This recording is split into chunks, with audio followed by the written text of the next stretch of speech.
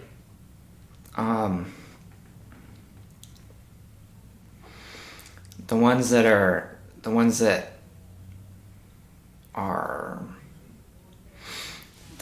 take longer to process, I guess, because during the day, you might face a new situation that you haven't seen before, and you have to calculate in a lot of different ways and what to do. So like, if a customer came in and they were angry with something, and you couldn't verify it either way, you'd have to sort of, I guess, search in your brain for what resources you would need to fix that problem. My ribeye had a hole right in the middle of it. Yeah. A big hole, like a donut. Did I order a donut ribeye? Do you ever get that complaint? No. I don't think there's that many things that could put holes in them. After I ate dinner, In the after shop. buying food after I ate dinner, I learned later on that you sold me dead cow. I'm a vegan. What would you say then? You had no warnings up here that this meat is non-vegan. Man, I'd say it's called Blue Max Meats. It's not vegan. Okay, but I was thinking beyond meat. One of those special vegetarian kind of steaks. You know what? You should put up a big sign that says gluten-free. Everybody likes gluten-free these days, and nothing more gluten-free than a steak. Are you gluten-free? No, I'm not gluten-free. I bet your family's not vegetarian either. No. Levi, you would be right. He is an INTP. Mm-hmm. He's an I to the N to the T to the P. Oh, I don't know. Okay, let's see. Levi, he doesn't seem ISTP by any stretch of the imagination, to speak differently. Well, I will say this, email answers. If the only experience we had of Hambone was this conversation, I wouldn't be at all sure what he was right now. Because I haven't been testing his cognitive functions at all, but having talked with him plenty in the chat, normally you can't type people from the chat, but I can usually tell NTPs. Now granted, I thought Cairo was maybe an NTP, but that was based only on humor. Mm-hmm. And any humor can look quite the same, whether it's with a T or an F.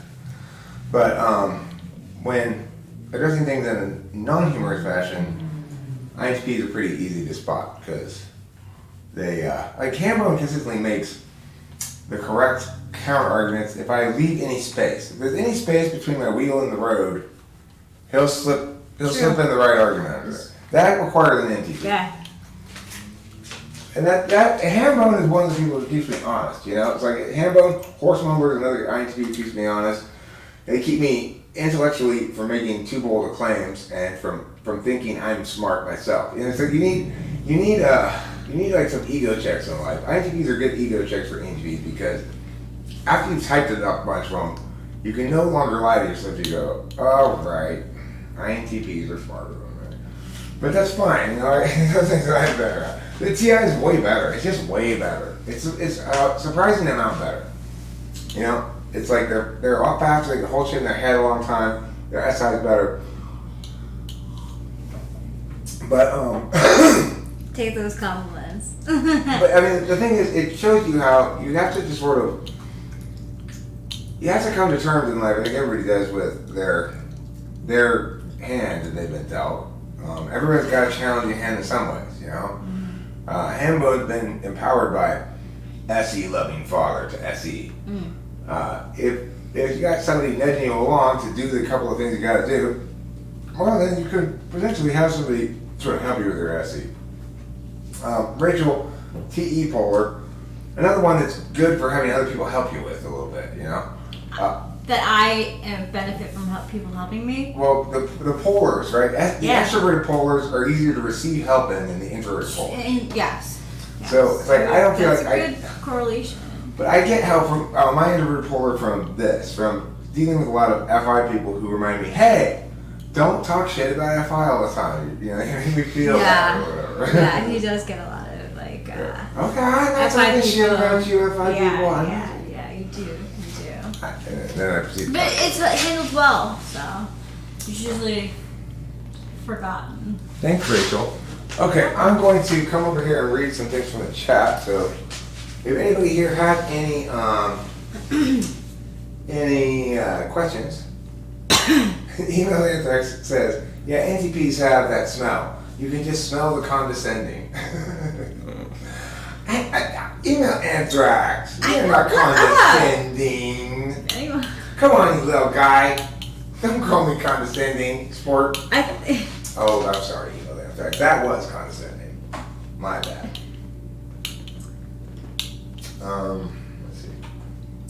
One of the funnier things that Frank James said in one of those videos that he makes was his imitation of the EHP during COVID with extra time on their hands, calling up people and apologizing for yelling. Oh, that's funny. Okay, so what does Hambone think about his FI? What do you think about your 8-slot FI? What do I think about it? How moist are the feelings in your heart? I feel like they're moist for the right things, you know? When it's appropriate to be using your feelings about something. But what do you think is appropriate? When you're showing positive feelings towards people that you like, that are genuine. Oh, that are genuine. That are genuine, like not coded, maybe even just being honest with people. I think. Are feelings worth anything when they're totally removed from the expressive realm? In other words, when you're totally just experiencing them? Yeah, I think I experience feelings more as like an in the moment thing. I don't feel like I feel about things to make decisions down the road. Right, but when you express your thoughts about feelings, you said basically displaying feelings is a good thing if they're genuine. Or I mean, if they're genuine and they're done with people that you're comfortable with. Okay. Like I think FE is a better function for people that are maybe not supposed to be as intimate. Okay. Well, let's test your FE right now. Can you show me with your facial expression only? Surprised. Surprised? That's pretty good. Yeah. That's not bad. Now, can you show me coquettish? Coquettish? I don't know. You don't do coquette well, do you? Coquettish, no. It's not in your wheelhouse. Okay, that's fine. Hambo, do you at least own Star Wars shit? Star Wars shit? I probably have a few Lego sets stored away. Yeah. That's about it. Yeah. My sister did she did one of the what is this called? The flying thing for the two at the end. Oh, yeah, I know what you're talking about. Yeah, the circle, like the jet fighters. Mm. She did the Lego thing of that. Yeah. Well, you know, the Empire actually was originally planning on using Legos to build their spaceships and Death Stars. And unfortunately, they have turned out to be not suitable material for outer space. That is unfortunate. It would have made crashing much easier. Well, they could easily enough put this stuff back together for the crash. Okay, so let's see. Cape Disappointment. How did this cape get its name? Well, I was looking at that earlier today, and it's because some explorer came, I don't remember his name, but he came looking for fur down the West Coast, like a fur to set up fur trade, and he thought the Cape was a bay and that he could park in there, or land his ship in there. But and it's not. he wasn't able to. He wasn't able to get in, so he was disappointed. Maybe he was just bad at parking boats. Yeah. What's the most bizarre chewing gum flavor that you can come up with? I don't know. Porcupine yogurt? I think a gross. Porcupine yogurt is strange. Sorry, go ahead.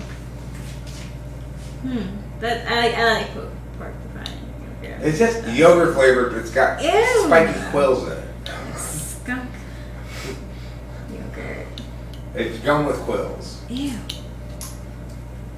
One of Hey, the- how do you, Silva? I think I waved hi to you. I don't know. One of the fond humors that I enjoyed in The Simpsons was when Homer suggested as a product gum and nuts.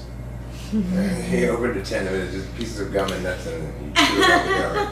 It's a terrible, terrible product, right? Who wants to eat gum and nuts at the It would same take time? you forever. You'd have to swallow some of the gum. Yeah, that's kind of like, I don't know, dairy and pickles. Okay, so I have a question. If you're at a funeral and someone laughs, do you think that's very rude? Someone laughs. I think it depends on the laugh. Like if it was short and if it was sustained, that would probably be pretty offensive because you know, if you're feelings. laughing, you should probably leave. Right. I guess, and you know, you're laughing at something that you thought was really, really funny, and probably the funeral. I don't know. I don't know. I don't get the sense that he's angry. I don't get the sense that Hambo is an angry No. person. He seems pretty, No, not that. I wouldn't think anger, but like, you know, you look over your shoulder and you're like, it's funeral. Like, why are you laughing? No, but I'm talking about James's comment here. It says probably Ah. his anger makes typing him easier. Oh, I don't think you're I don't think he's an angry angry person. at all. Angry? At all. And he seems quite chill. I'm Yeah. just feeling an effect, maybe. He also doesn't seem like he's damaged. He seems rather undamaged. Like, Yeah, it seems like Like he your was childhood well and growing up. How was childhood and growing up?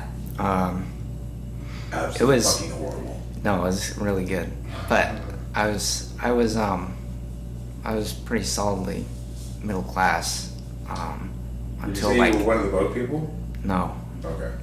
But you Uh, lived in the boat area. A grocery store butcher doesn't make a whole lot an hour, even if he is the manager, because I mean he worked his way up to get there, and he knows a lot about the ins and outs of butchering.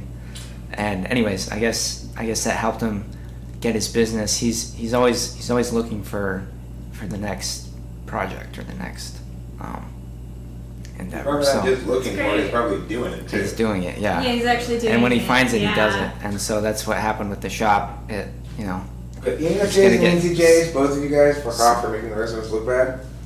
yeah. Yeah, because I could never He grow up. bought it up right at the right time, and it's only the last 3 years that last 3 years we've had the second shop, but we've had the shop for 5 years now. Wow. And so once the second shop was opened, it was really going good for us. And it's Yeah. starting For to be him. a chain. Yeah. Two We is got a two. chain. Yeah. A very short chain. Yeah, but still. But a chain So- nevertheless. So where's the first location? That's you- in a town called Puyallup. Oh yeah, we passed signs for that. Pretty fast. Yep. Where we saw a sign that said it coming up or something. Yes, I noticed. Have you ever been to Spokane? Yeah. Do Does he want me to pronounce say it? Does he want me to Do you say pronounce it? it Spokane? Yeah. But you know, the only reason people know about that city is because it rhymes with cocaine. Right. Otherwise, nobody would know about Spokane. But because it rhymes with Far less. cocaine, you can use it as a euphemism for cocaine. Hey, Ah. you want to go to Spokane, Washington? I probably only knew of Well, of course, we would say Spokane too, but Spokane was because someone lived in Idaho who used to travel to Spokane. Or Spokane. It's like the only city on the whole half of the state, practically. You know, like if you look at Washington, I was looking at the map, it's like there's stuff over here on the left side. Yeah. It's It's Yeah. the only, nothing over on the right side. It's the only notable one, really. So, how was it growing up in Washington? Did you attend Washington sports events and stuff, or your parents not into sports? My dad was always more into sports than my mom, which is typical. But Would you fail He- to see the appeal? no, I like sports. I like football the best. I follow the It's the Seahawks. best. Seahawks? It's the best. Yeah. And, Football's the best sport. Yeah. It was the 13th man, is that it? Or 12th, 12th? yeah. 12th man? But My and then uncle is a Seahawks fan. yeah, they're a fun team always. Yeah, well, you got Pete Carroll. Yeah. Yeah. He, They are. And I think he's an ENFJ, Pete Mhm. Carroll. I think Pete Carroll is, and I was talking about him the other night. He's a coach who's obviously an incredibly good coach because his team never gets blown out. Mm-hmm. You know, he's always keeping it close. He's always there at Yeah, the end. he's He's got a very chance smart. to win it. You know, it's like He knows the game. he somehow got his team Juices his never quarterback. letting it get away from them. He's Yeah. very good. He's very good. All right, we missed him when he left USC. Let me tell you, he was that. As far as I'm concerned, Pete Carroll will always be the coach of USC football. But unfortunately, reality has other things in mind. Okay, so you've been to Seattle. You've been to Tacoma, presumably, because that's kind of near Seattle and here too. Typically, I think of Washington as being a fishing and hunting state, but you didn't do that, really? No, not really. My dad took me fishing sometimes, but hunting never. I think I wouldn't have liked it probably. I don't think I would have liked hunting either. I'd never gone hunting either. Except for one time in Kansas, and now I can't go back to Kansas anymore. I Oh, wasn't that's really a bad hunting. sign. I just shot at some birds and that's it. I didn't expect to hit any of them. It's Oh not my hunting. You God. don't hunt with a handgun, right? You don't hunt with a Glock. You hunt with a No, rifle. yeah, please. It's a smoke break time for me. Oh, okay. So what do you want from me? Do you have Key? keys? Oh, yeah, here. Key, there's No. the orange and the weeds we got What today. about car keys? Oh, the weeds we got today are in the driver's side little side thing, pocket thing. Where are my keys? Ba-da-da-da. Oh, that, I'll copyright it. No, don't copyright me. Yeah. Well, I must have them. They must exist. We just had them. Are they in here? Yeah, I think they're here. Oh, this is for you. Hey, pork lumber, man. Huh. It's a TWSP keychain. Very nice. He made it by twisting copper. Here are the keys. Thank you. Also, Thank you, remember Horse to have Mama. the key in your purse. Yeah, thanks, Horse Mama. We appreciate that. Yeah, I do have a copy. Thank you. Give him a little bit of, since we have no other swag. It'd be nice to have swag bags, you know. Yeah. Thank people. Here, It's- keep a At bag least they full. should. We could, Yeah, unfortunately, I don't have we anymore. could give the cards though. Which cards? You know the ones that we draw. Oh yeah, but I mean, look, Rachel. The bottom line is we need to make more T-shirts because that's what people want to t-shirts. get. Everyone wants. And then, like, I would like to make like a pens that say yeah, like, or magnet. yeah, shit like that. You know, Yeah. you can put in a bag and say. I know. I agree. I've been saying it too, guys. Since I was a fan, I've been saying, "Hey, I like your shirts. You should make some." And he, so he goes, "It's it's a limited thing." Yeah. All right. Here's a question for him from Octavia Silva. I'm going to add on to the question as well. Her question is, how do you experience SC Polar? And I'm going to say, and do you know any INFPs? And if you do you think it manifests the same in both types? I don't personally know any INFPs that I can think of that I've typed. So I wouldn't be able to tell you that, but I guess the way I experience SC Polar is don't really have a like day plan, really. I have things that I might want to work on or do during that day, but I think it's more of an SI thing than a SE thing. yeah. The planning thing. ISFJs, for example, it's very important to them to keep in their head what they have going on during the day. Yeah. They go, okay, I got me out at 10 o'clock, I got me out at 9 o'clock. And I'm not sure I would do that if I didn't have to do that. Right, but I mean, here's the thing about SI. Yours is third slot, and it's an absolute value. But I've posited before that it's possible that it's absolute in the consistent aspect, namely the metaphysical aspect, which would be, I guess more like that kind of stuff. So Yeah. I guess it's not really, doesn't hold up. But do you find yourself indulging in the physical half of SI? Like, do you get rah-rah, like get really comfortable and go, oh yeah, and stretch and yawn and take a shower and go, oh, that feels so good? Or are you usually lost in your head, not paying attention to it? I'm paying attention to it. I don't think I'm really expressing a whole lot about it though. I don't make noise when I get into bed. But I do like good SI. my body, yeah. Good food, good. Do you think that? How do you think the metaphysical aspect of SI plays out for you, besides the scheduling thing? Or I guess let me ask the question a little differently. How do you think SI plays out for you in terms of self-concept?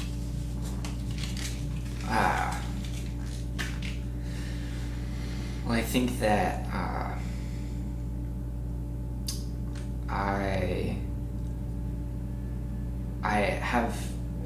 I have to know sort of what I've been doing, maybe, to know what I'm supposed to be doing. Like, if something's been ingrained in me, I think I want to continue on that way.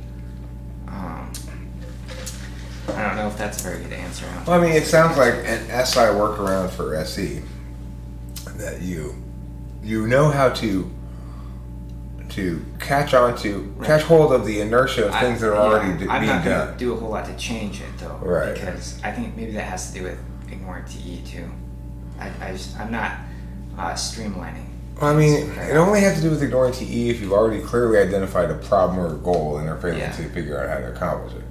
I think it mostly has to do with the SC probably, but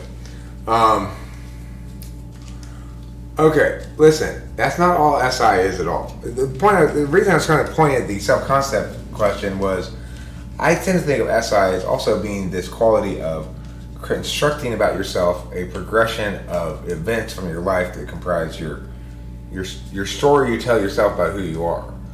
So it's my theory, and we'll see what you think about this, that INTPs and INFPs, that's the metaphysical aspect of SI that they're particularly concerned about. Like, they want to make sure that whatever chapter gets written in their book, because it's going to be in there forever, that they get it right. And so that's part of the SE polar thing. But it's like, you know, my former host Zachary was an INTP. He made some videos for the channel, and then he stopped making them because I think basically he didn't like the fact that they weren't all good. You know, some of them were going to be kind of more mediocre. He wanted everything he bothered to do to really snap. And so I think the reason for that is because it's basically ego spank bank is one aspect of SI. And, you know, that's like self-concepting. What do you think about that notion, Hambone?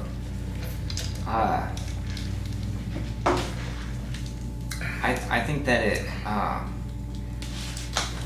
think that it works the most for me in that I'm being cautious about big decisions all the time, because it takes a lot of energy to carry out a big decision, and so that's another strategy to time management, is paying attention to the bigger chunks. I mean, that's good. That's good metacognition about SI right there. Bigger decisions take longer to execute. But I guess the interesting thing is maybe it's helpful to always forget that, so that you just end up starting getting partway through some shit and then get more stuff done. But that's an EHP perspective, I guess. Yeah. Maybe we want to finish things more, so that because we finish so few. Right. So, what do you feel is satisfaction when you finish a project of some sort? Like, do you feel like, it's done, I'm gonna revisit it often? Do you say it's done, I'm gonna put it away and I'll look at it again, or whatever it is? I don't spend a lot of time reviewing like things that I've made, unless I need to like get some ideas. Maybe I don't know, but if I'll look at it and like looking at it if I stumble on it and am just like clearing things out and organizing maybe. Well, I mean, Go ahead. the weird thing about second slot NE and third slot SI is, from my perspective, with them in the 1-4, they seem to always, like, because your tool function is expert at intuition, you're always looking for what you don't already have, metaphysical objects you don't already have. So if you're thinking about some idea set that you're interested in, you're going to be ideating. You read something that says, X is Y, Z is P. And you go, is X really Y, Z really P? Come on, I can think of ways in which Z might not really be P or whatever. You think that kind of stuff. That's extroverted intuition. It's moving away from the positive space into the negative space. Yeah.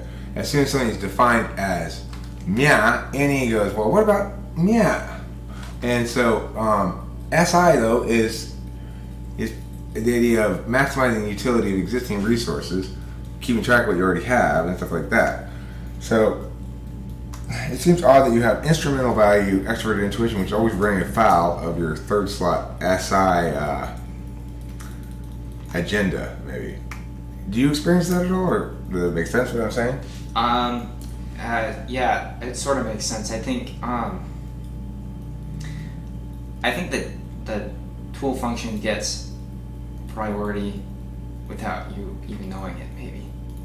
If you're not thinking about it a lot. Like, if I'm not thinking about how I want to structure my life, then I'm just drifting off into space most of the time and thinking about things that maybe I should not prioritize as much. So, if I'm not an actualized INTP, I guess would be coming up with ideas about how they want their life to go, because they're going to remember it. Right. And you're going on your permanent record. Yeah.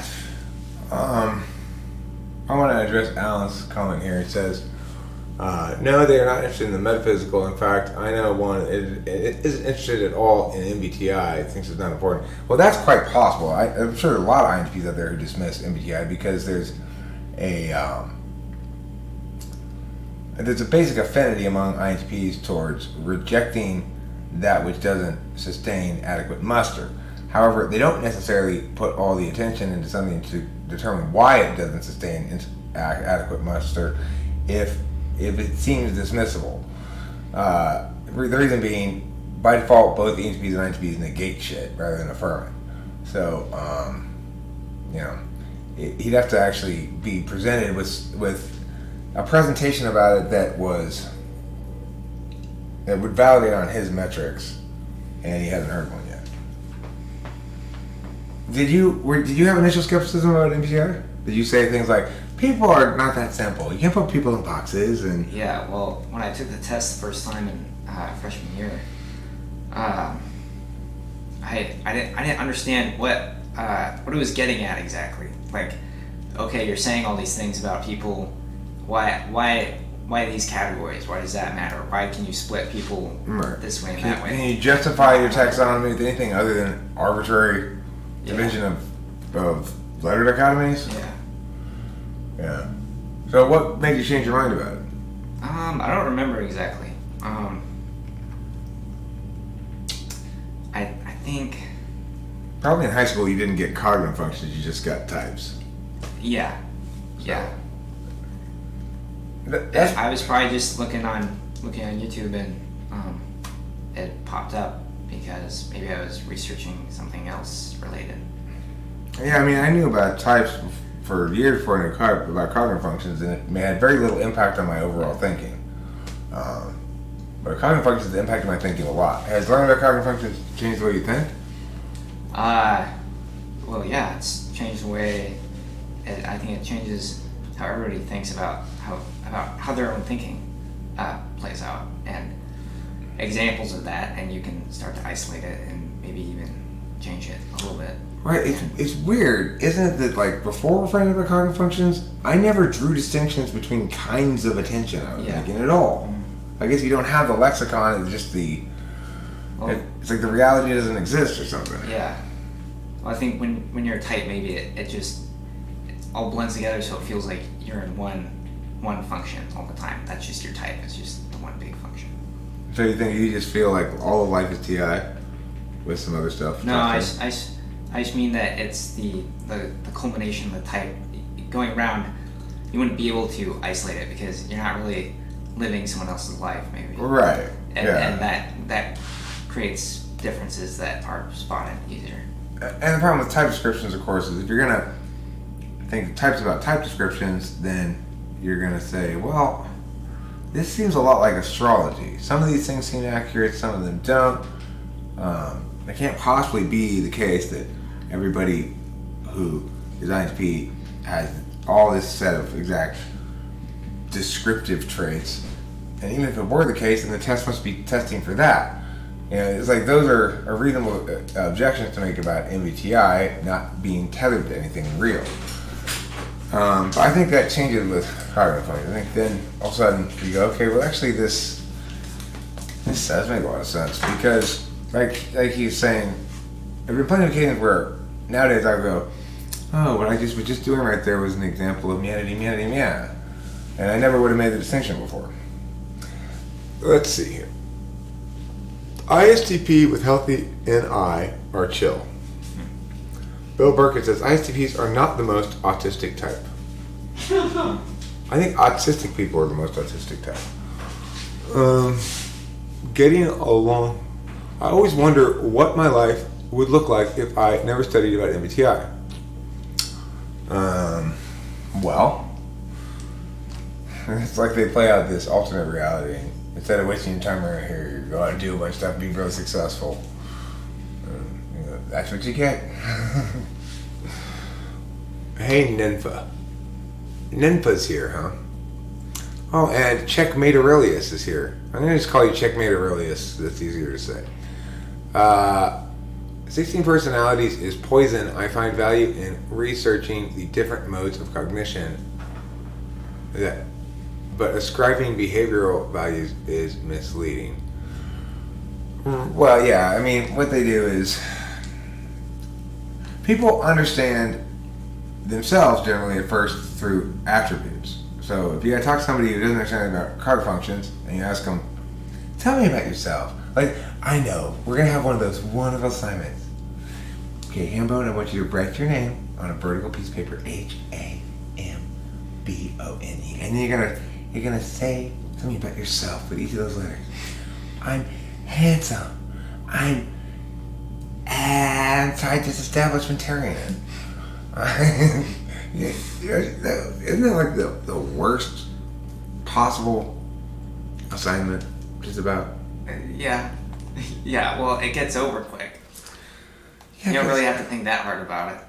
It's like, okay, we're gonna assign you poetry, and I'm gonna put these specific rules to make sure that there's no possible way you can write a good poem. Yeah.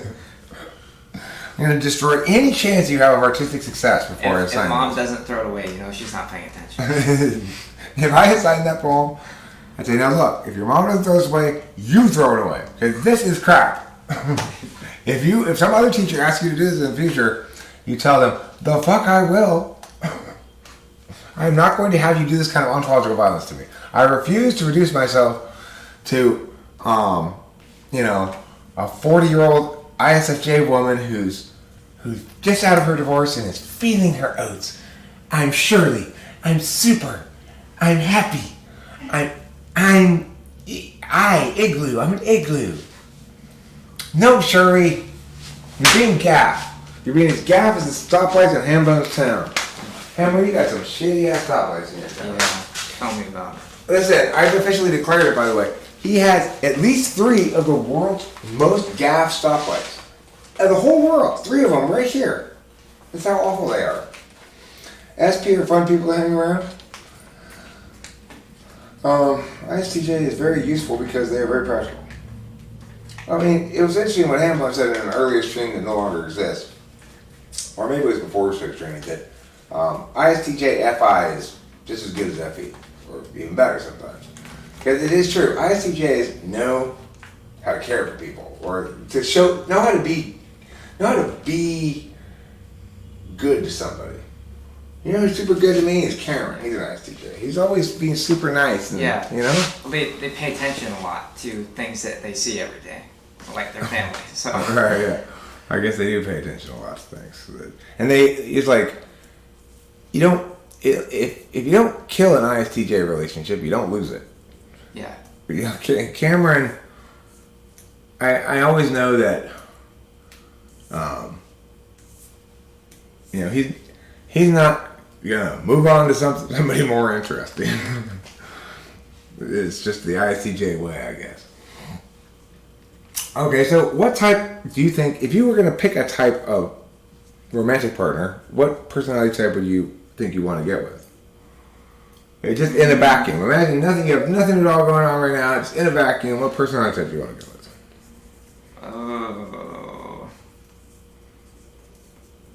Probably either the SFJs.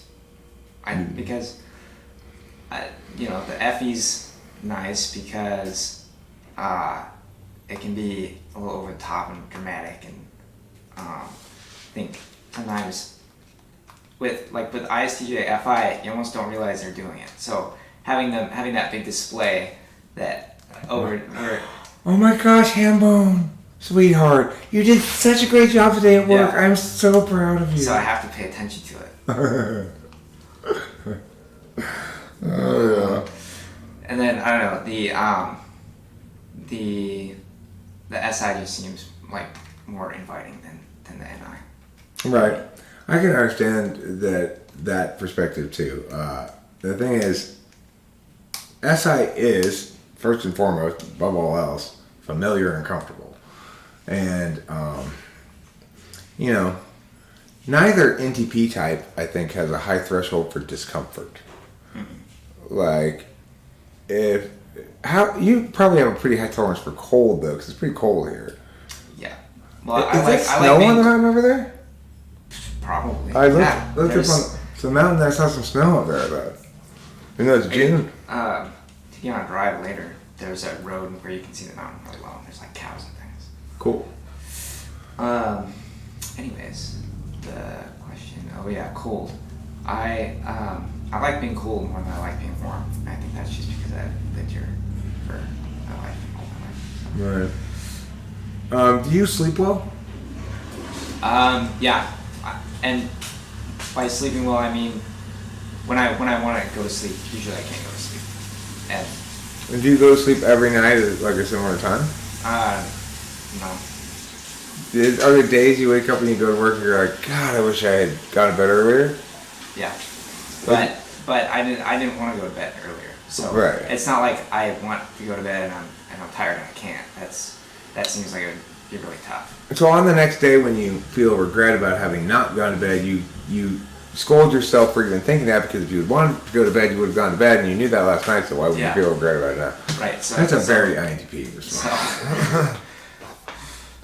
I always throw former Eric under the bus. Yeah. Fuck you last night, Eric. Yeah.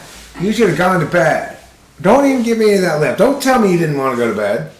You know now that you should have gone to bed then, so you should have known it then. If I start scolding my past self, I'm just that's a slippery slope. Okay, I guess your SI is a little stronger than mine. I scold myself and then forget I scolded myself and scold myself again, and then I have to remind myself that I've already scolded myself. Okay, FEs can be more objective. You think that's true that FE types are more objective than FI types? I mean, I didn't find my ESFJ very objective, and I didn't find my ISFJ very objective, because their knowledge type is non-objective, and that infuses... I mean, the interface is less objective or subjective than the knowledge function, I think. I think that's what I'm saying. Okay. Hambones, you eat babies when you imagine you are a monster. When I imagine I'm a monster. Yeah. I imagine I'm a monster. No. I don't ever imagine I'm a monster. I think that that's whatever I was gonna say. That's a good answer.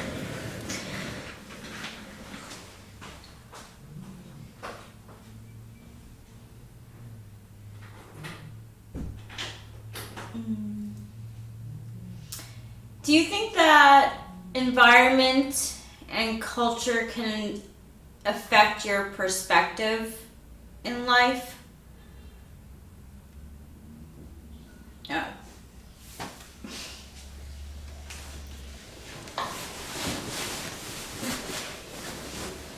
Hi, everyone. I was outside for a while. Where the hell is the camera?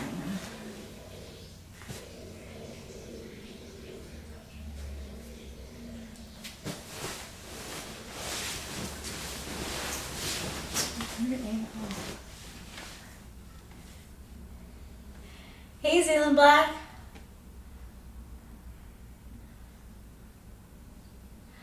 I don't like squishing bugs either.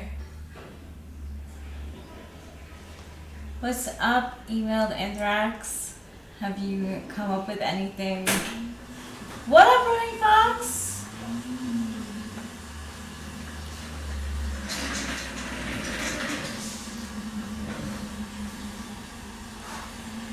No squishing babies as a monster. As a monster, though. Real life, unsure. What is one thing you don't understand about yourself? Asks Winston's mom.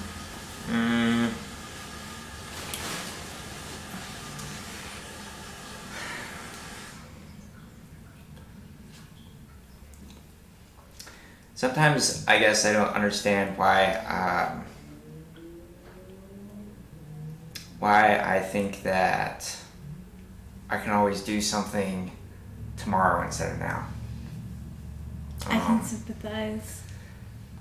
But I also don't understand why I hype certain things up as maybe more important than they are. And I think that's a lower developed FI, probably. And then undersell certain other things that probably matter a lot more. It's also very introspective as well. An abortion.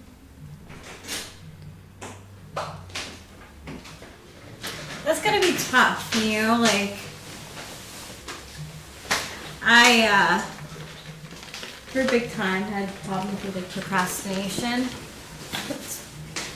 And When you watched my video, what video? how to help INTPs with their procrastination problem. I actually did, yes. Okay. Yes. Did it help? It helped a lot. Guess what we have across the street, guys? What? How Black Lives Matter. Yeah, we do. We do. I I was watching them a little bit. That's where music's coming from.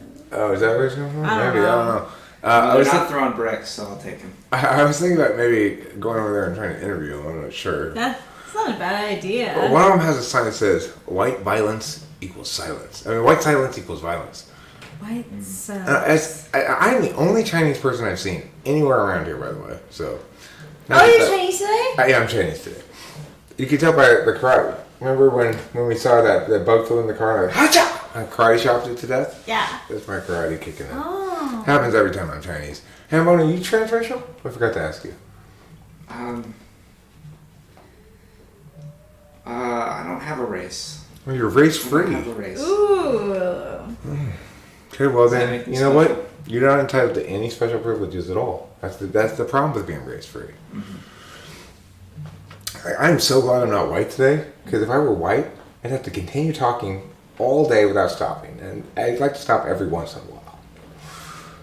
Otherwise, I'd be guilty of violence. So I kind of want to ask the guy I want to ask. That's the person with that sign.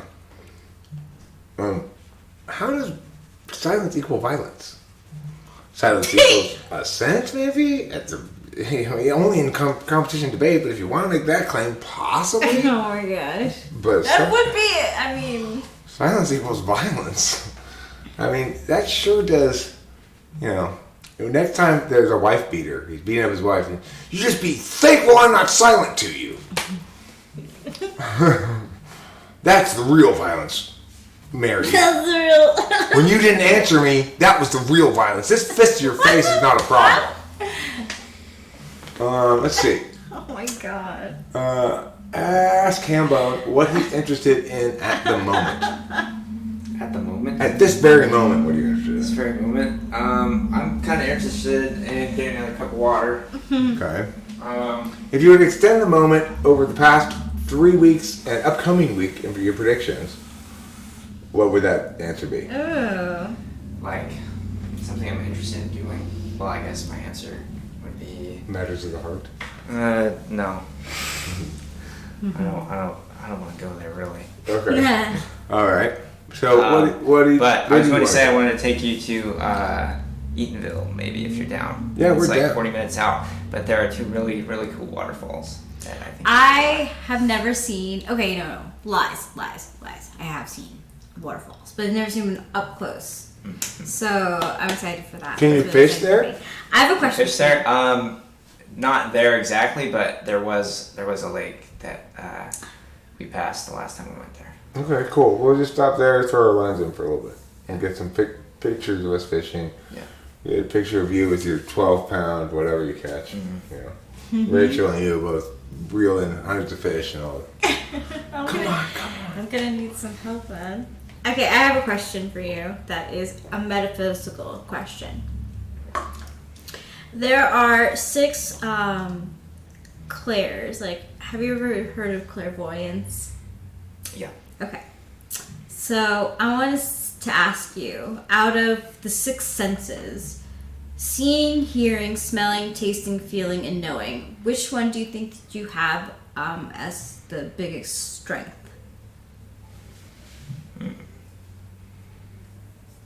Well, I think I can rule out. Well, same again. Same again. Eyes, ears, taste.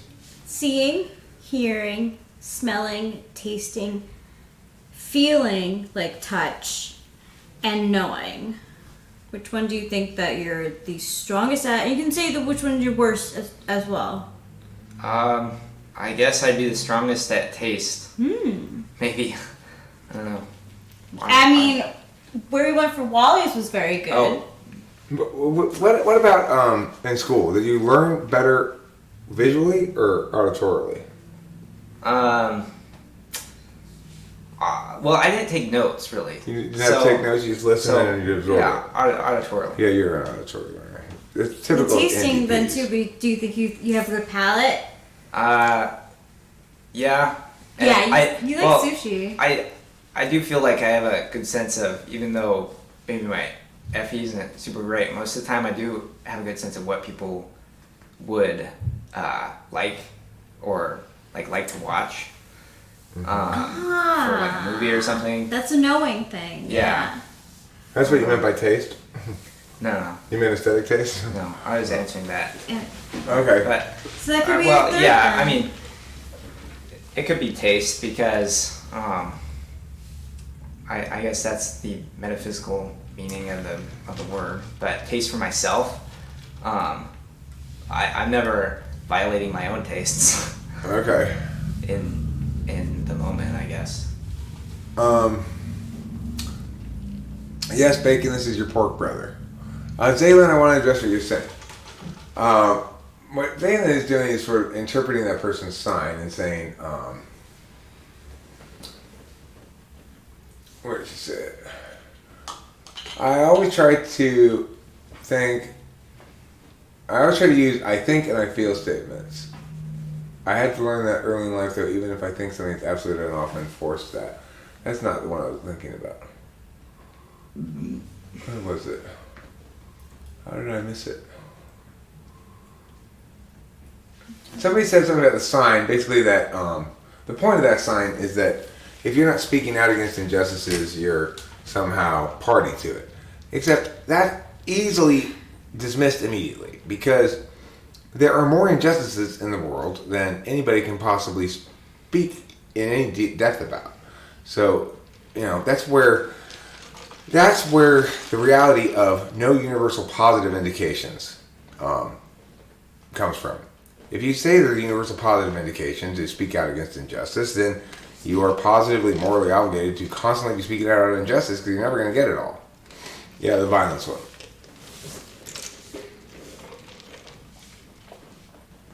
So there's obviously no obligation to speak up against injustice.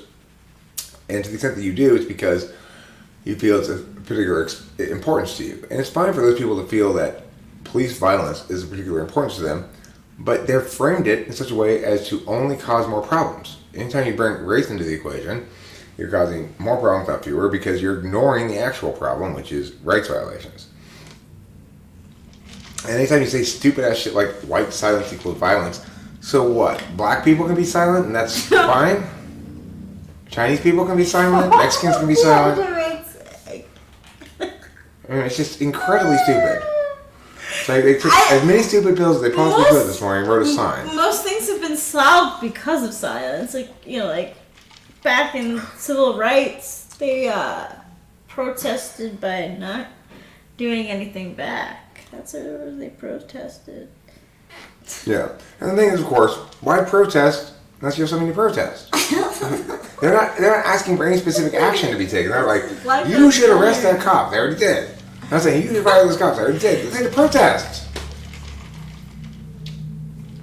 Yes, it's bad when cops kill people. It's bad when they kill white people, black people, whatever kind of people. It doesn't matter. And it's unacceptable if they kill people when they have some other possible way of dealing with it. There's occasions where cops must kill somebody. If I come running at a cop with a knife and go, then they're just going to shoot me, of course. But, there should never be a case where the cop seems to have either ignored his duty to minimize the amount of damage to the perpetrator or seems to be actively trying to damage the perpetrator out of anger. Those people should get consequences. Namely, jail. Okay. Identity politics was created from people with TI inferior and TI polar people who got together and created a new political philosophy. Well, it's not really a philosophy, it's just sort of tantrums clothed in political language.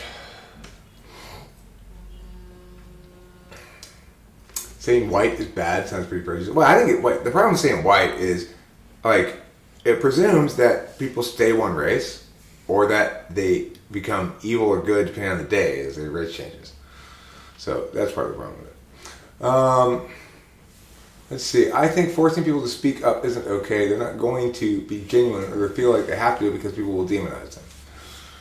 Washington seems pretty sane about the COVID thing. Oregon was incredibly sane about it. Nobody in Oregon seemed to care at all. They weren't wearing masks or anything. Well, the people who owned the inn did, but they didn't say anything about their guests wearing it. Right. We basically saw nobody in Oregon wearing masks. But anyway, so do you feel as though there's a pressing need to do I'm not disputing what those people probably feel, which is that there's some need for political action in general to make the universe better. But there are some people who would say that which governs least governs best kind of approach. What's your position on it? Well, it seems like the popular alternative that they're proposing is defunding the police. That's what the That's protesters. what they want. That's what Black Lives Matter and Defunding particular the police? ones. Yeah, on their website, they say that. Like I completely. don't, like mostly or something, and I guess they think it would force them to demilitarize, but They it force would them to also not be force them police to- anymore. Yeah, and someone else made the point that would take funds away from their training too, and that's another one of their points. They want them to be trained longer. Okay, this is the problem, right? It's like, what kind of fucking language is this they're using? When a cop kills somebody, and they do it unnecessarily, it is not because they received inadequate training.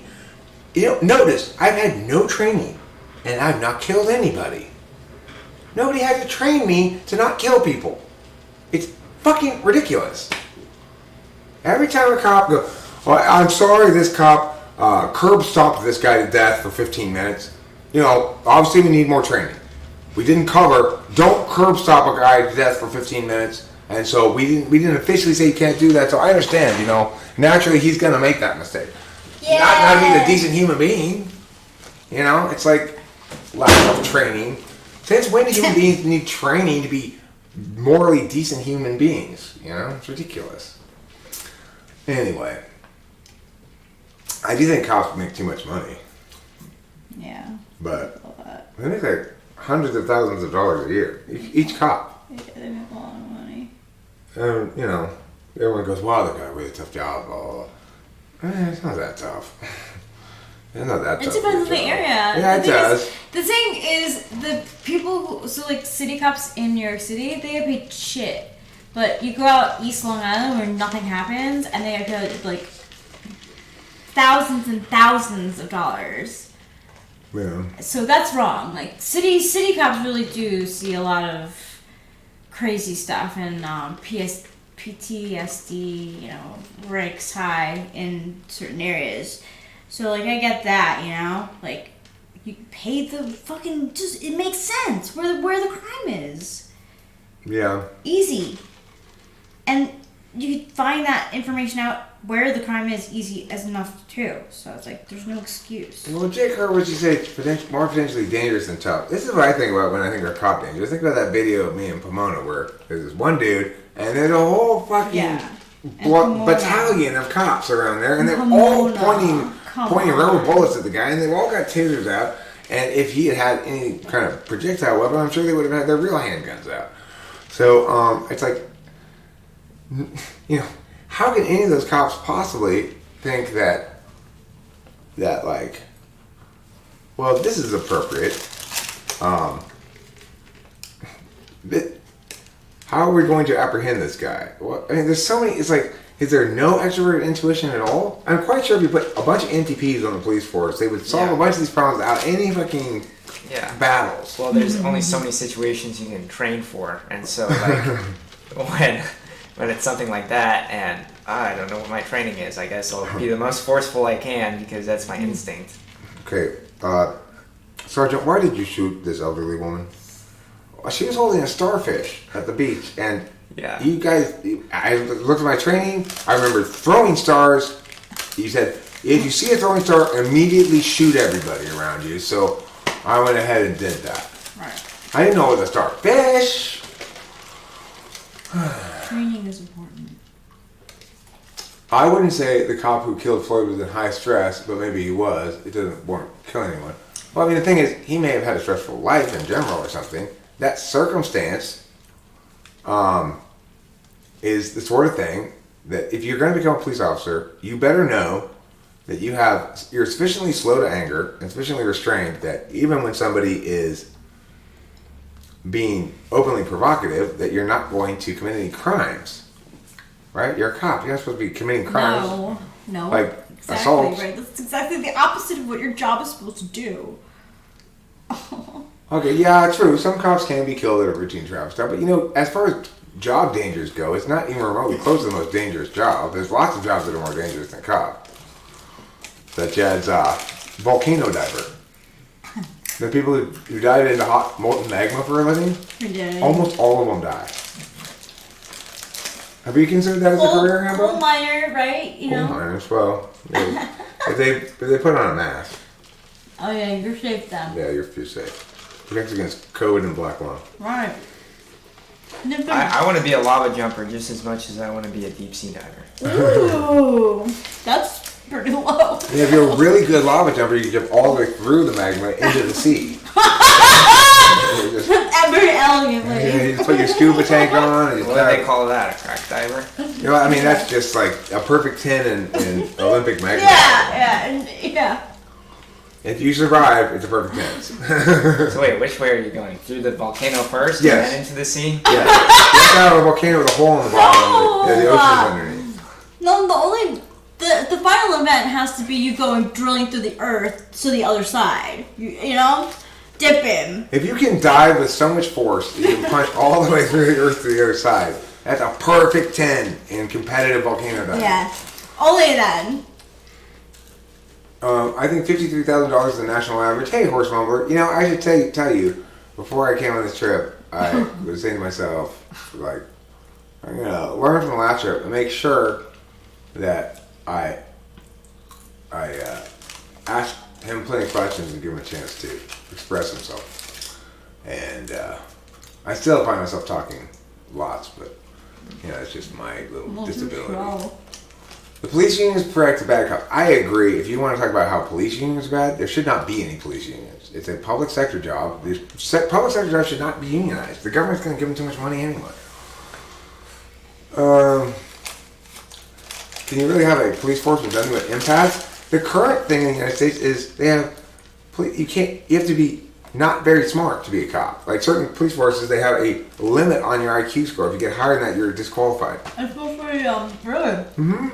And it was in Minneapolis, in fact. That's where the court case came in. It went to the Supreme Court. The Supreme Court ruled that it's okay for police forces to put a ceiling on intelligence. Because if you're too smart, you think about it too much. Wow. Can you imagine having to like gauge where the line is while you're taking that? Okay, did I answer this one right? Or Well, see, I mean, like, if you're trying to game the intelligence test to become a cop because you're too smart, you're already too smart.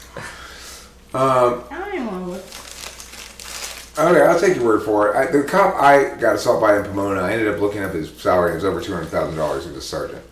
But that's just LA. LA is ridiculous. It's like every place other than Los Angeles, except for maybe New York, is more expensive than Los Angeles. I mean, it's less expensive than Los Angeles. Every place except for New York is less expensive than Los Angeles. Yeah, because Long Island is cush. If I you hear the less Manhattan's the people- worst, though. You don't get paid. I hear that everything costs like twice as much as any place else in Manhattan. Fuck that. Fuck Manhattan. Like $20 for a pack of Really? cigarettes or something. Well, to pay for stuff, you know, like everything. obviously I love New York, you know, Yeah. but it is really expensive. It's very expensive. I mean, there's no way. I mean, when I graduated college, everyone moved back home because it was like just, or they had a boyfriend and moved in and had 2 salaries to make rent. Hey, Mom, can you draw a picture on one of these cards for our homemade tarot deck we're making? Sure. You can just, it says words on the back. You can either look at them or not. Alright. But cops in the city don't get paid very well at all. At all. It's not fair. They make minimum wage. In New York City, but Long Island, cush. Most cops in New York City they end up quitting to get jobs at McDonald's. They make more money. That's how poor the pay. They get paid like teachers. They pay the teachers, you said? Yeah, they get paid just as. Oh, the same as teachers? Yeah, which is terrible. Yeah, well, yeah, teachers don't get paid very well, but it kind of depends on their field a little bit too, because, where's the keys? Yeah, it does depend. I need to go smoke Right there. smoke a joint. Hey, join you? Sure, Hammer, do you want to take over the stream? Well, Grace, want to go smoke weed? Sure. You have the main street there, and we'll be back in a little bit. Okay. We're gonna go roll this, smoke it, and be right back. I have my cigarettes too, so I'll roll those too. Can you hand me my cigarettes over here, Hammer? Next. All right, let's move this.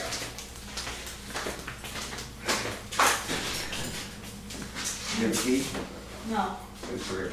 We can, this door, we can make it so it's photo. Okay. It's just, you close it with a photo. Alright. I want to know what you guys think I should draw on the card.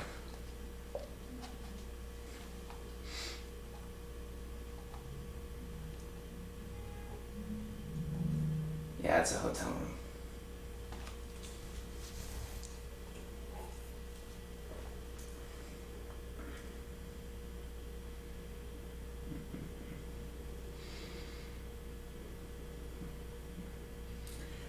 Bubble tea deck.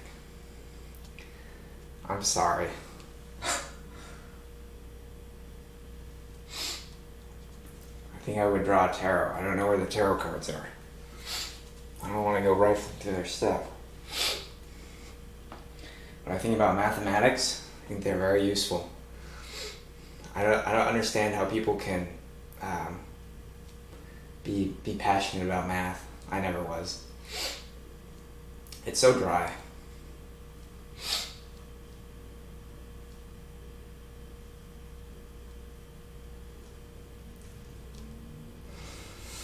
Plus, by the time I got to higher level math, I was just sick of doing the practice problems that they give you.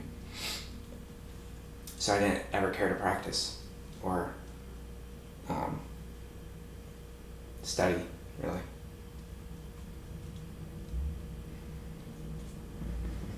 That's the only way I can see the chat. It's really small. Where's the camera? Okay, there. Hey, math, I'm allergic to math. Maybe I'll draw. Maybe I'll draw a railroad.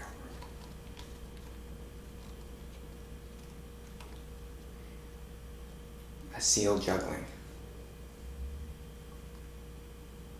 Any thoughts on the efficacy of the lockdowns? Like how effective they've been in curbing COVID? I guess more effective than it would have been to keep everything open, but that's not really maybe a good metric to judge it by.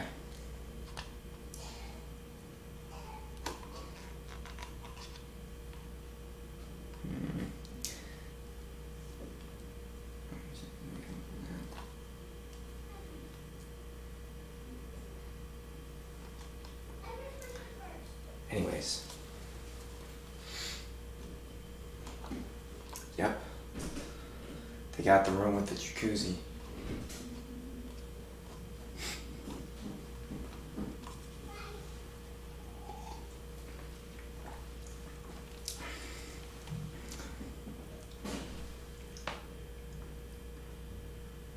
Can you say that the card was in words on the other side? Yeah.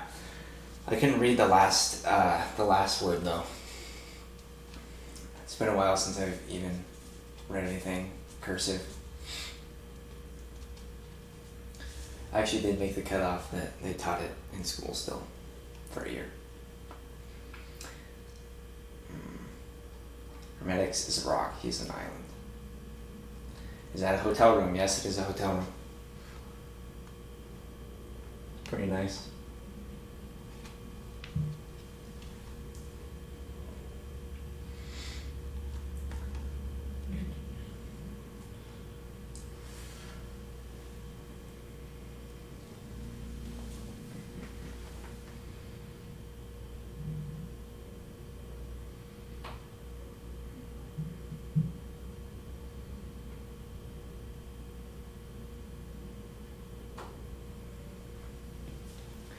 Favorite movie, TV show, and song?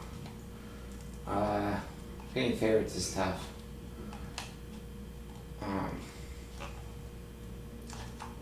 Favorite movie? I like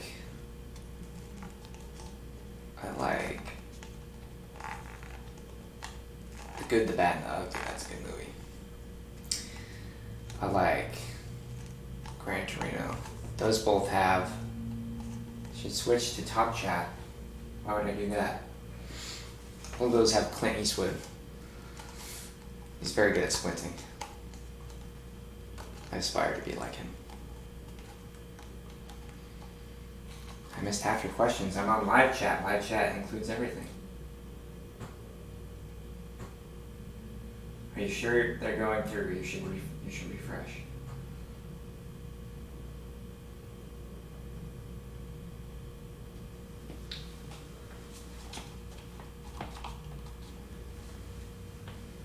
Anyways, let's scroll up here. What was I talking about? Are you familiar with the Cognitive Personality Theory YouTube channel by Harry Murrell?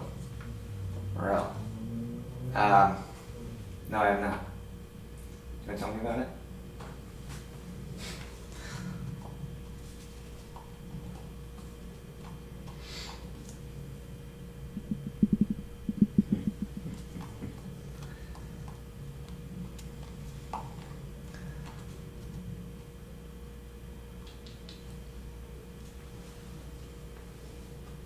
So your questions again, email Nantrix.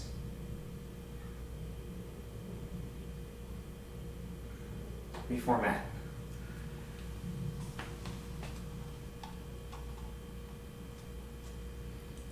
Clint Eastwood is great at looking disgusted, yeah. You gotta have a good lip curl. It's the most important part.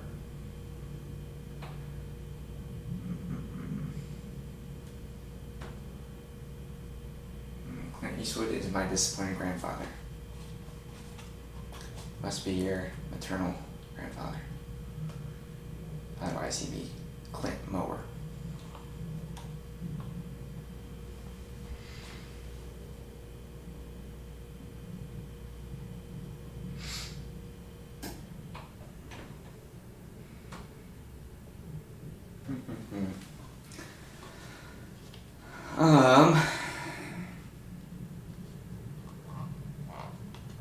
Favorite TV show? Well, I don't watch TV very much anymore, but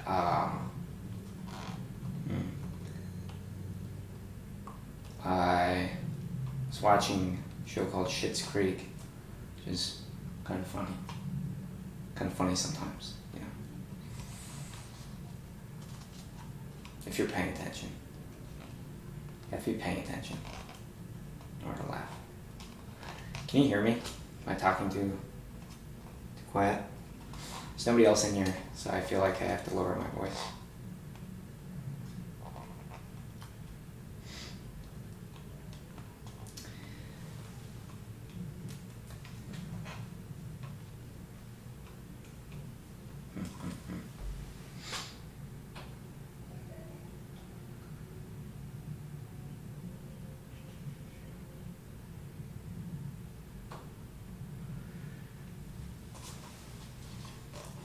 Do you like Rick and Morty? I've watched a few episodes when it was first coming out, and I thought it was fresh.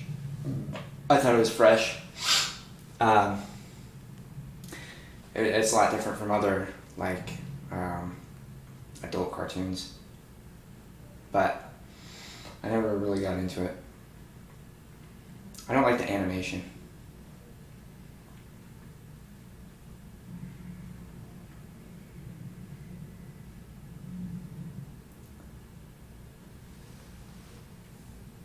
Alright, I gotta go to the bathroom.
hear me pee.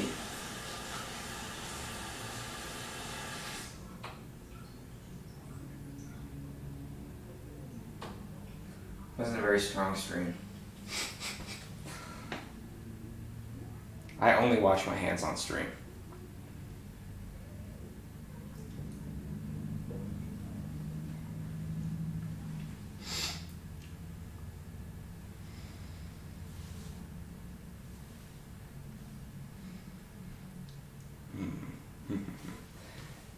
How many people are in here?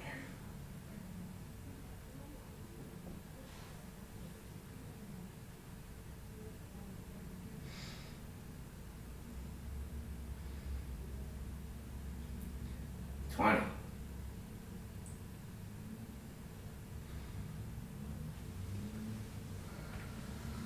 Viewers.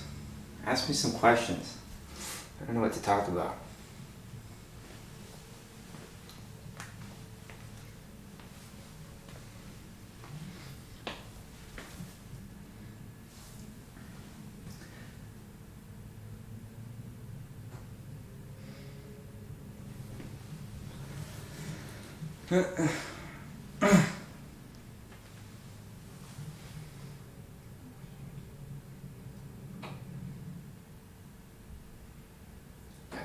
I don't often wash my hands, but when I do, I make sure people can hear.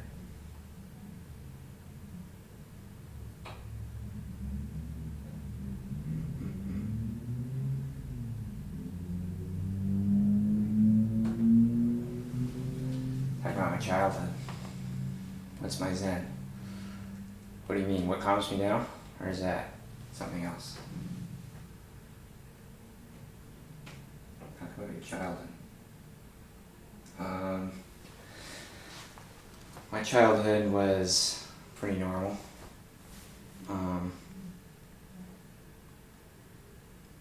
I got to do a lot with my family and with friends and everything. Went to a public school. Got okay grades. Make up a story. Let's talk about the 30 Years' War. I don't know very much about the 30 Years' War. Himo, do you have blues you need us to take care of? I can philosophize them to death for you if you want, with my philosophist's ray. So, is that an actual ray, or is that like a metaphorical verbal ray? Any creepy uncles? No. They just bite sometimes. And not anymore. Bye, Anchor. Jason Blood. How about near-death experiences? Or sleep paralysis? I had sleep paralysis once when I was, maybe twice, when I was young, like 6 or something. And I could open my eyes and know I was awake, but my body wouldn't move. And it was just pretty peaceful. I didn't get any demons or anything. What brings me peace? What brings me peace is being able to take a nap.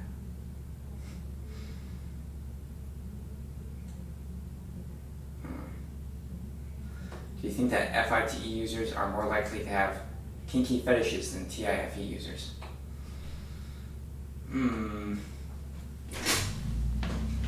Probably.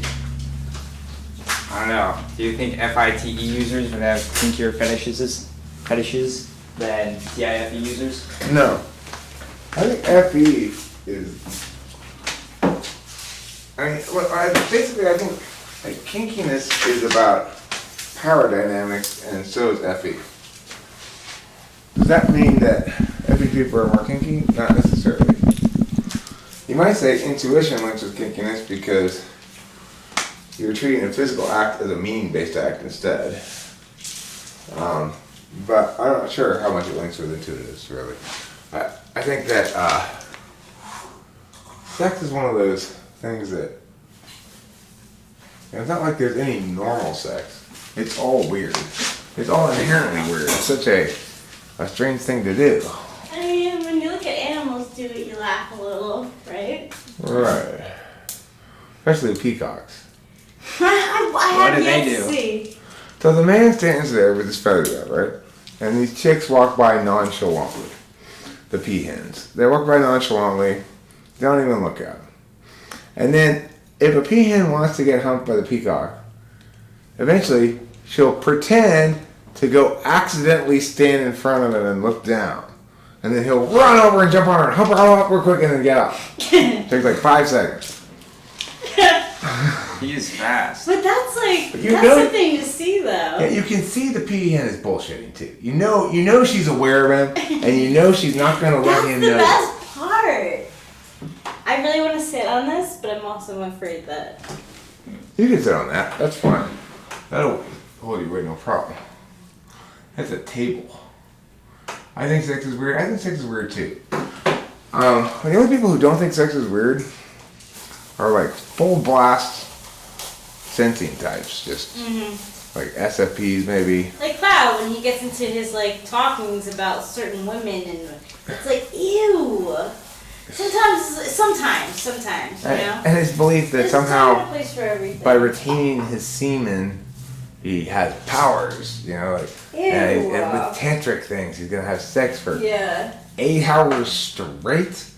What? That's definitely That is the stupidest thing I've ever heard in my life. Who wants to have sex for that long? Sting. I mean, forget about the physical endurance and pain aspect of it, but it's just, that's not, it's like, sure, I like sex, fine, but I don't want to spend my whole day on it. It shouldn't take that long, right? It's like, Is Cloud here? What's the goal exactly with that? I mean, my point is, that is what I see as misappropriating significance to something that does not deserve that much significance. When people think that, like, you should be tantric or you have some sort of sexual energy you retain, that if you don't, I've argued against this retain your semen point before in other videos too, not related to Cloud at all. So I've been introduced to the concept before I ever met Cloud. First of all, let's say retaining your semen does give you an extra special sexual energy. Well, what are you going to use that for? Get chicks? So you can not have sex with them too? What? They're split on that. It- It's a Who's- contended topic. I don't know, whoever thinks that. There's probably a camp that says, total abstination or just abstination from masturbation. Oh, I And see. they all have their own reasons for it that are They all made have up too. different Yeah, reasons. There's no, yeah. Okay. I mean, the thing is, I'm pretty sure most medical people or science-y people would agree that it's not good for your prostate to not ejaculate. But I also think it's probably not good to masturbate. It does it anyways, right? After a certain amount of time. You just- You mean nocturnal emissions? yeah. Yeah. I think it's not good to masturbate because I don't know why. It just seems so much. It's like, I mean, I never feel proud of myself when I'm done. I don't feel ashamed of myself either. But it's not like I don't go, "Good job, Eric." I go, "That's over good." Yeah. And the thing is, what you do is also you train yourself masturbating to not take a very long time. So, but the thing is, what I found for me is, I ejaculate way faster masturbating than I ever do during sexual intercourse, and my body just generally behaves differently. It's like a maintenance thing. Yeah, it's like going number 3, you know? Yeah. I've had several tantric experiences. It can happen. It's an extreme kind of sexual ecstasy. Well, Bill Burkett, here's the thing about claims like that. We've all had instances in our life of, well, not all people, but for those of us who are 50 years old, we've had instances of sexual experience in our life that are very gratifying, and instances that are kind of icky and not fun at all, and yada yada. And none of it matters much the next day. That's so true. In fact, most people didn't even talk to each other the next day. Well, I mean, assuming they're in a relationship. No, but you know. Oh yeah, if they're just pumping strangers, look, I don't mean to judge, but I just think humping strangers is a bad idea. Yeah. But also, you don't want to. I think strangers and anyone in the family is a bad idea. Humping people in the family? Yeah, that's a bad idea. No, right? you know, but like, I mean, like, I wouldn't want my husband to hump my sister. Oh right, that's extra You bad. know, like, you know, my boyfriend to hump my sister after. That's like, whoa. That's vicarious. Or mom. That's incest once removed. Ooh. That's a sibling rivalry. that is right. That is That's like you want to get back at it. Ooh, that's so mean. Okay, I yeah, couldn't do obviously, people should feel like not only should they not cheat, but they especially shouldn't cheat on their significant other with their significant other's sibling. Yeah. Or parent, please. Do you find that, like, do you engage in any, like, dating app stuff, like internet dating? No. Is there a reason for that? Because I don't know. It would. I just think the whole thing's weird. Hey. Because it's like you come in with a certain expectation that you're gonna find someone. So people act strangely because of that. I think like less natural maybe than they would in the real world. So it can be hard to know someone like that or to start things off like that maybe. Right. And then especially with Tinder and where it's like more hookup style instead of long-term relationship. I just don't have the emotional energy or the like mental energy to Right. go through with that. Dating, I did it for about 1 month total in my life, which is, right after my second marriage, I tried to date, which means I pursued this one chick, took me about 2 weeks. I finally had sexual intercourse with her. It was obviously not very good because, for me, I find the quality of sex relates to my level of comfort. And you're never going to be comfortable with somebody the first time you're naked in the room with them. But anyway, and I found the whole experience just okay, so look, Eric, you actually did this thing that you always thought you had been somehow excluded from in life, dating. And you dated this girl enough till you got her to sleep with you. And dear God, what an incredibly poor time to results ratio. The results take the results are 10 minutes. The effort is weeks. And costs money too. Yeah. It does. I guess that's one benefit of filtering out people with Tinder and on the dating apps, like because if you're going on Tinder all the time, obviously the standard is already set that you're what you're trying to do. Right? So Here's the thing. I use Tinder and I tried to use it to get a long-term relationship. That's probably why I was so unsuccessful with it. Yeah. Yeah, I did the same thing. Same here. I was on Tinder wanting to date because I knew 2 girls who got engaged from Tinder. So I was like, okay, I guess it must be more than just a hookup app. I was very wrong. So I guess maybe the advent of Tinder has purified the dating pool a little bit, maybe. You mean it's gotten rid of because there's easier ways to do that now. So because all the people who want to have a lot of sex with different partners, those people all go naturally to the most efficient way to accomplish that. Then in the ways that are non-efficient towards that, they're not so present, I guess. But that would seem to imply you're just using real world connections, and the fact is, you don't know when you talk to somebody in the real world whether they're on Tinder or not. Mm-hmm. They might still be on Tinder. Mm. And then they're not filtered out. Yeah, but they wouldn't go through the trouble of going on a date if that's all they were looking to get. Well, I mean, Unless they're maybe you charmed the pants off specifically, them. yeah, I guess. You're a charming guy, Hambo. You can't help it. The women are going to be breaking down your door with all your charm. Yeah.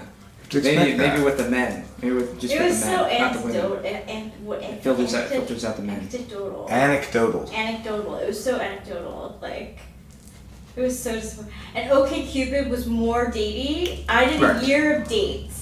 Okay, with Cupid OkCupid, is legitimately and- datey. And It's it not. was still terrible. Fucking terrible. This is the problem I have with OkCupid. It seems like nobody. It's like the dregs. Yeah. Yeah, it's like Okay, here's a nobody good way to places tell. there. Here's a good way to tell. If it started off as a phone app, then it's like Tinder, and it's just for hookups. But if it started out as a website only, then it's a legitimate For dating. dating. It's like a grandfather date or something. That's Yeah. that's a really good, I'm sorry, I'm not ignoring the stream. I'll read your thing. It's hard for me to read them because I don't have. I do have my glasses. I brought them yeah, in. you did bring I them did. in. Okay, this will be better now. I'll be able to read it. I don't think I'd mind if the woman wanted to hump my brothers and vice versa. Why not be willing to share and let her compare if she wants? I'd mind a great deal if she wanted to hump anyone else, though. Horse that's crazy. That's absolutely crazy talk. You and your brothers cannot possibly be that close. I don't have any siblings, but it seems impossible. Who's that football player that got caught recently, and his wife almost killed him? Earl Thomas. What did you get caught for? He was in bed with his brother and 2 other women, and his wife found him. It was his brother and 2 other women. Yeah, and his wife found him, and she had a gun, and she thought that the magazine wasn't in it, so there's no bullets, but there was still a bullet in the chamber, and she almost shot him. Like, she came really, really close a couple of times. Oh my god. And so she was arrested and charged. Hmm. I mean, Well, that goes to show what kind of stuff that brings on. because Wow. yeah, that's the thing. It's like those kind of It's sexual not just a behavior- cold calculation all the time. Right. Well, those kind of Oh, sexual no, behaviors never. are not criminal because the only way we can deal with sex is to afford it a special kind of autonomy where you have no contractual obligations like you do in other kind of relationships potentially. But regardless, that doesn't mean that he's not guilty of as much ethical wrongdoing as she is for firing the gun. Like, Right. It really is. It's just that only her act is criminal because only hers is a physical rights violation. Right. Oh my gosh. Does anyone remember the reference when Lisa Left Eye Lopez burnt down her boyfriend's house because she caught him cheating? I don't remember that. It was pretty epic. That's nuts. She burnt down his Yeah, house. she burnt down his house. She was charged. She went to jail. I'm sure. I have occasional and somewhat desultory phases with dating apps that have yet to actually bear fruit. I think it's dumb, but I want a girlfriend, so whatever. What's desultory? By the way, Isaiah, there's currently in the works I don't think I even talked to Rachel about this yet, by Winston's mom to have, maybe she was there, I don't remember, to have a meetup in September at Labor Day in Tennessee. Oh, cool. And Winston's mom already said earlier in the chat to suggest to you that you attend this as well. So Rachel and I already told Winston's mom we'd buy tickets for Tennessee in September around Labor Day weekend. Okay. On Labor Day weekend for when we get back, like the beginning of July, we'll buy tickets. That Our sounds plane nice. tickets. Then you book our hotel. I have a It's gonna be cousin fun. in Tennessee. Do you? Yeah, she's in Nashville. Well, we got the Rudes and the Winston's mom. Could I invite, Yeah, maybe sure, of course. I mean, I'm not sure where I guess it's gotta be at Winston's mom's house, or maybe she has. Oh, well, obviously we'll see. Yeah, we'll see, I'm not yeah. I don't want to invite anyone, like outer circle, if it's going to be more of a inner circle thing. A lot of people in this chat were born from strangers humping. Well, that's a good point, Jake Hurwitz. But just because I disapprove of strangers humping doesn't mean I disapprove of all the everything that ensues from their humpage. And I don't necessarily really disapprove of it. I have mixed feelings about how much I want to judge other people for their sexual Cheers. behavior. You know, it's not something I care about as an issue per se. Right. It's just that I see, like, this relationship with Rachel has really driven home just how much people's expectations have changed. Because, you know, Yeah. Rachel came in quite confident that I didn't want monogamy for some reason. Yeah. I think she heard me saying sort of things that sound like I want monogamy, but I think that she just basically said, well, I've heard that kind of shit before. Oh, yeah. It's never turned out to be the case. But what she learned since, I think, is that when I was in the Justice League, they called me Captain Monogamy. Lucky me. I would go and solve crimes related to monogamy. Now, no, it was never cheating. It was always somebody was victimized because they were monogamous. There's an organization central to this show called Villains Against Monogamy. VAM. Okay? They're like Cobra and G.I. Joe. Cobra and G.I. Joe, I like that. That's a good reference. So Nashville's 2 hours from Winston-Salem, by the way. What? Nashville is 2 hours from Winston-Salem. Oh, well then... That's not too far. No, it's not too far. I'll hit her up. If she wants to come... I mean, if Winston-Salem's okay, I don't know. Whatever. It's not that big of a deal. I don't know. We'll talk to her off stream and figure out. It's gonna be one of those passing things, like us with Zandy in Sacramento. Oh, by the way, she texted. I need to text her back. Say, can you? Well, never mind. Oh, that's my phone in the car. He is that bad. I was gonna ask you to respond to her because the reason I haven't responded yet is because I thought, this is probably going to take some effie to respond, so I don't want to read the text yet. Right. Even though, because hopefully we're going to see Zandy on the way back when we go back through Sacramento for lunch or something. You know? Yeah. She lives in Sacramento. It's the state capital of California. Okay, you have to go to the bank. James has to go to the bank. Anybody want anything? Can I have $150, please, James, from the bank? We all I'll would take like $250. $250. Okay, just bring a cool grand. Gold okay? bar. We'll Well, split why it. not just give us our refund? You know, the What do you mean? $1,200. The refund. That's what they should call that. Instead of a stimulus, they should call it a refund. Here's the money. Some of the money you stole from me. Yeah, pretty much. The third time is a charm, and Stimulus package. it does not confirm, but it is consistent with my working theory that if I stream using the streaming software rather than the webcam setup, that it doesn't. Yeah. It's more durable. Hambo, what do you do to develop your FE on a regular basis? I will add to that question. Do you try to develop it? And if so, what do you do? Well, I think the best way to develop it, that's the most obvious way, is just by interacting with people by volume. So being involved with different groups. Customer service helps your FE. Yeah, People are. definitely. Because then also you're in more of a position of power because you have an organization behind you too. That's hopefully not undermining you with bad training or bad procedures or something, or making things hard for you to justify to customers. Hopefully they're a morally upstanding company that you want to work for, because that's empowering too. Well, that. Yeah. Eric, you need to do a TWFP World Tour so us Europeans can hang out with you. It's in our long-term plan. Okay. Yes. The thing is, it's interesting you see FE as basically a risk area, and a good environment is that which defends you against FE risks. Yeah.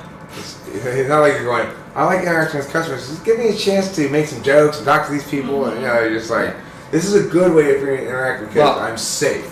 Yeah. Also, I don't feel like I have to do super good FE with my family, or maybe it's just easier with my family because I know where everybody stands all the time, most of the time, and I won't be afraid to, like with a stranger, you want to treat it more like, for me anyways, more like a chore almost, like that you do it right. And if you don't do it right, then that can cause consequences that maybe you don't get to rectify immediately. Right. Can. That's true about FE being. Or not immediately, but after. Oh, Like you feel when you it. have one interaction with a customer, you have to make sure you do a good job. Then that time, it's harder to fix after the fact. Oh gosh, I remember one time I worked for a hotel and like I was new, made an effing mistake and lied about something that like I wasn't really sure about. I just didn't have the answer and he was pressing me really hard for it. So I lied. And that FE mistake like haunted me for like so long afterward. It was not fun. So I hear what you're saying. I cringed. I got the cringes. The thing about FE is INTPs actually are extremely safe with their FE, usually, and nevertheless have anxiety about it. Like, INTPs have very good FE in the sense that unless provoked in some fashion, they're very typically are going to prove inoffensive to most anybody because they err on the side of a little more deliberation rather than spitting it out of their mouth. Yeah. So, Checkmate Aurelius says customer service is so exhausting. Do you find it exhausting? I used to find it really exhausting. I used to dread having to go and talk to people when I was like 15 and I was just starting. It was really tough because I just think that when you're young, especially strangers are more intimidating. And you know that you can screw up things with like money and stuff. Handling the register because we do everything. Every employee stays with one customer throughout the whole process. So the person who's getting them their items or their meat is also the person that rings them out. So there's a lot of opportunities to make mistakes. But so that made me nervous because I didn't want to upset people. I didn't want to disappoint people. What kind of mistake did you anticipate yourself making? Just like getting them the wrong thing or charging them The wrong price. the wrong price. Yeah. Oh my gosh. Yeah, I fucking hated that too. I And just so used to give me anxiety. was it a steep learning curve, or did you pick it up pretty quickly? It's easy to pick up because with it doesn't it's very procedural. So like for me, I can remember all the steps and that was fine. So That's nice. most people can. It's not like it was I learned any faster than anyone else, but But you realized after a while that your fear about it was overblown because it's actually easier than you anticipated. I see. I liked working in a deli, which is not exactly a butcher, but we did have to slice meats sometimes. And the only thing I remember rules-wise, there's a bunch of rules about the meat slicing. You know, 'cause they didn't want people slicing. Yeah, they really do. Anyway, that I liked the customer service part in the sense that I liked the job best when it was busy during the lunch rush and it was like person after person. Like, okay, what do you want? Oh, Yeah. And then time just fly right by. it was just like that for all of March and April and most of May, but the last couple weeks because people got freaked out due to the shortage, the meat shortage that was in the news. We never really felt it too bad. Now you're in the meat glut. Yeah, Congratulations. and so that was all credit to our managers because they were searching for deals all the time, making sure that nothing was out in the case, nothing was empty, and So, going through other means and Wow. What thing do you buy to butcher? The dead animal? no, Well, no. Do you mean like the whole dead animal? yeah. I know butchering is you chop up a dead animal into different pieces. Oh yeah, I thought you meant sell someone the whole. No, I'm saying is that what you acquire? You just acquire a dead cow? Not anymore. That's so they put like a that's what a meat processing plant pretty much does. I So see. you slaughter the animal, and then it goes through a slaughterhouse, and those portions get cut in their muscle group. So you So it cuts them into big chunks. You So cut them into Yeah, you and little get then the we- ribs, yeah. right? Like you would get the different parts of the animal. Yeah. Are they frozen? The ribs are frozen, but all the beef is never frozen. That And is some so cool. chicken items are Now, frozen. That's do so you cool. you cut steaks Oh, and it's age chicken. them? Do I what? Do you cut steaks and age them from that? Or Age is it them? aged someplace else? You know how you say aged Yeah, beef? we can. Yeah. I think we do sell aged beef from time to time, and there's like one or two cuts that we age ourselves in store, but Do you just leave it out in the sun? no. Just a guess. Uh, Not sure how they age beef. yeah, that wouldn't taste very good. I don't Probably think. not. What's a big seller? Big seller for steaks. Yeah. Well, people like their ribeyes a lot. Now, how much are your ribeyes a pound? Bone in. Bone in right now, Yeah. like choice, it's been changing a lot. So I don't know if this is correct right now, but they're up to $19.99, which is A pound? That's a lot. or no, not $19.99. Yeah, it was. Or is that the normal price? I'm either thinking $19.99 or $29.99. It could have been I think $29.99. Yeah. Because look, there was this butcher shop in Laverne where I used to live called Corner Butcher, and I never bought meat there because it was outrageously expensive. Mm-hmm. Like one steak would put you back $35 or something. Yeah. So it might be that expensive. If you get that super fancy, I don't know what makes it so fancy, but does it just taste better? Is it like special cows or something? It's the same there's, cows, right? There's different grades. What makes it that way? Like the what they call the marbling, like the fat content, and it makes it more tender. So if you cut out an equivalent piece of cow from two cows, one might get called choice, one might get called regular. Well, choice is less than prime. Prime is the highest grade. Oh, prime. And choice is just right below it. And then there's select, and then one other that's like ungraded. So choice is really good. Prime is slightly better and the best you can get. But That's so cool. I never knew that. So prime is They should call the lowest grade of meat poverty meat. prime is second. prime is first, Prime is first. Choice is second. and then Do they have select. prime ribeyes? Yes. Or are they even more expensive? Mhm. That's probably what costs like Mhm. so much at the corner butcher. Kobe beef, I think that has to come from Japan, right? Or can you make Kobe beef here? Um, I'm not sure how they that works. Americans might have started doing that. I don't know, but we won't get any beef from Japan. Isn't the thing about Kobe beef that basically It's a breed.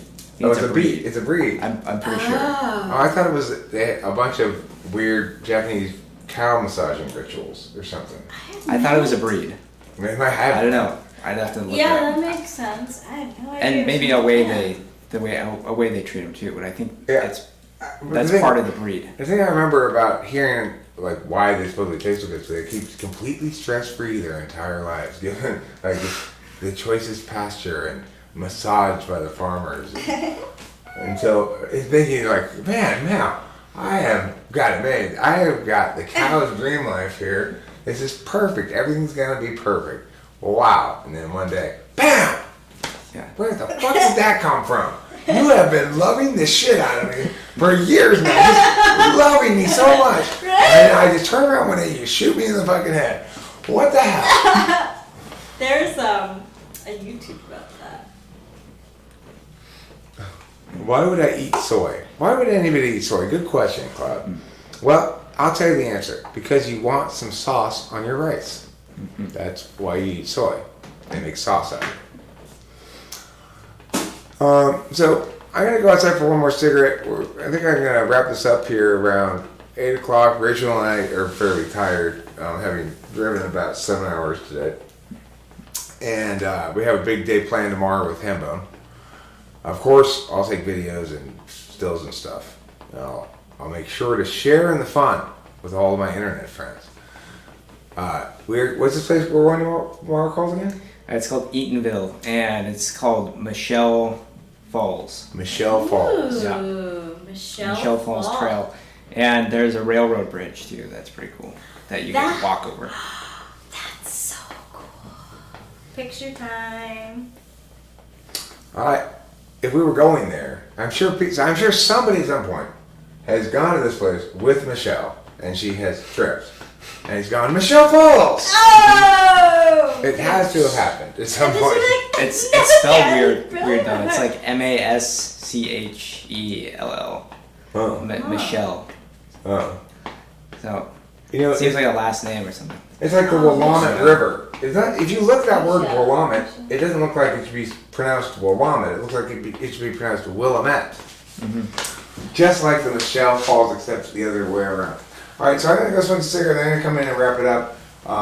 Rachel and Hamba will share their last thoughts of.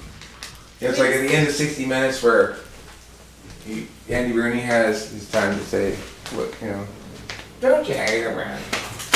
Huh. Don't you hear it when? We'll wrap up. All right, I'll be back. Blame things on COVID that have nothing to do with COVID. Ugh. Yeah. I do. Really is annoying. Like, Restaurant closed due to COVID-19. Well, really it was closed by order of the governor. But, same difference. Yeah. Same difference, they say. Exactly. Same difference they say. Same difference they say. Well, did you have a good time on the live stream? Mm-hmm. Yeah. Being relieved of I your did. wrench duties? Yeah. I really looked at the chat too much until you guys left. And Okay. yeah. That's good though. Nice. Got to So speak with them one the other side of it, yeah. The other Yeah. side of it's cool. It's Just as fun, right? Just as fun, yeah. Yeah, it is. It's a good community, really. We have to say, if I were to round this up, I would say that the TWFP community is a rascal gang of pretty great people. Mm-hmm. Yeah. I'm trying to see. I'm trying to tell by the color of the icons who's speaking right now. I can't Looks like tell. Horse Mumbler Oh, yeah, maybe Horse Mumbler. and Isaiah Rude. Have fun. See you tomorrow. I missed the tarot card Hammy drew. What was it? I wasn't drawing a tarot card because I forgot. Yeah, there were no. I'll do it eventually. Oh yeah, I'll do it eventually. cool. All right. Should I end stream? Yeah. Anything else? Bye guys. Okay. Bye. Nah, Oh, and don't forget to eat plenty of cheese. that was good.